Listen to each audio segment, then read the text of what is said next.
Қайырлы күн, каналыма қош келдіңіз. Жаз, денсаулыққа көңіл бөлетін мезгіл. Жағажайға барып, тұзды суға түсіп, денені қыздырып алуға асығамыз. Оған қоса, жалаң аяқ жүрсеңіз, емнің еселенетінін білесіз бе? Әсіресе шөпте, құмда, немесе қиыршық тастарда, тіпті үйде, еденде немесе кілемде жалаң аяқ жүрсеңіз, саулығыңызға айтарлықтай әсер етеді. Адамның табаны 26 сүйектен, 33 буыннан, 100-ден астам байламдардан және 200 мыңға жуық жүйке ұштарынан тұрады. Жерді басқан сайын әрқайсысы жерге тиеді. Сондықтан жалаң аяқ жүру біздің денеміз бен денсаулығымызға белсенді әсер етеді. Нақтырақ айтқанда, қан айналымды жақсартады. Жалаң аяқ жүрген кезде жүйке ұштары ынталанып, ағзадағы қан айналым жақсарады. Аяқтың жүйке ұштарына оң әсер етеді. Жүрек қан тамыр жүйесін тұрақтандырады. Лимфа жүйесін белсендіреді. Жасыл көгалдарда, жағажайда, құмда, тіпті кілемде, үйде жалаң аяқ жүру қан айналымы мен лимфа жүйелеріндегі қан айналымын арттырады. Нәтижесінде ісінуді азайтады және ерте басталатын варикоздың алдын алуға көмектеседі. Қозғалыстардың балансы мен үйлестіруі жақсарады.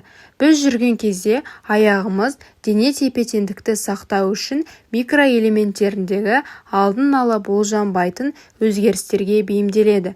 Сондықтан жалаң аяқ жүру тактикалық функцияның дамуына ықпал етеді және дененің бұлшықет құрамына, дененің кеңістік бағыты, қозғалыстар жылдамдығына жауап береді. Оларды сақтау және көтеру бойынша күш-жігерді, салмақты, қысым мен дірілді анықтайды. Жалаң аяқ жүру қарттарға, жарақаттар алғандар мен инсультке шалдыққандар үшін өте пайдалы. Тірек қимыл аппараттарының жұмысын жақсартады. Жалаң аяқ жүру аяқ пен буындардың денсаулығына оң әсер етеді. Аяқтың бұлшықеттері аяқ киіммен жүргенге қарағанда әлде қайда белсенді жұмыс істейді. Бұл бұлшықеттерді нығайтуға көмектеседі. Тіпті омыртқа мен буын ауруларының даму қаупін азайтады. Иммунитетті нығайтады.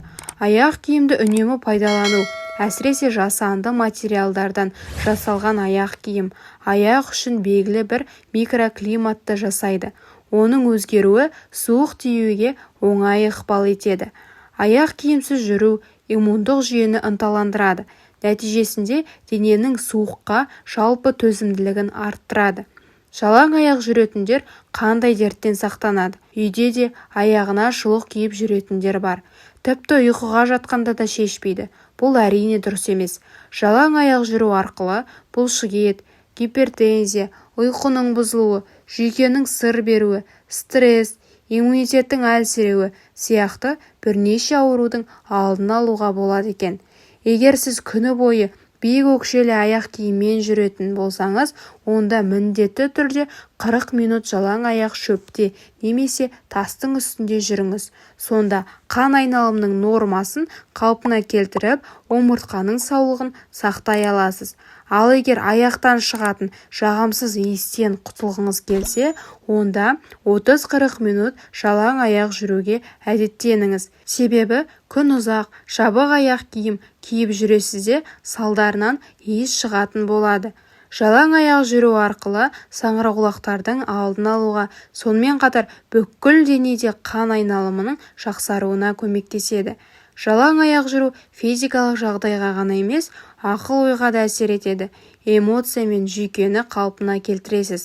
Буындардың қабынуын болдырмайды және емдейді. Сондай-ақ жалаң аяқ жүретін кезде сақтық шараларын жасағаныңыз жөн.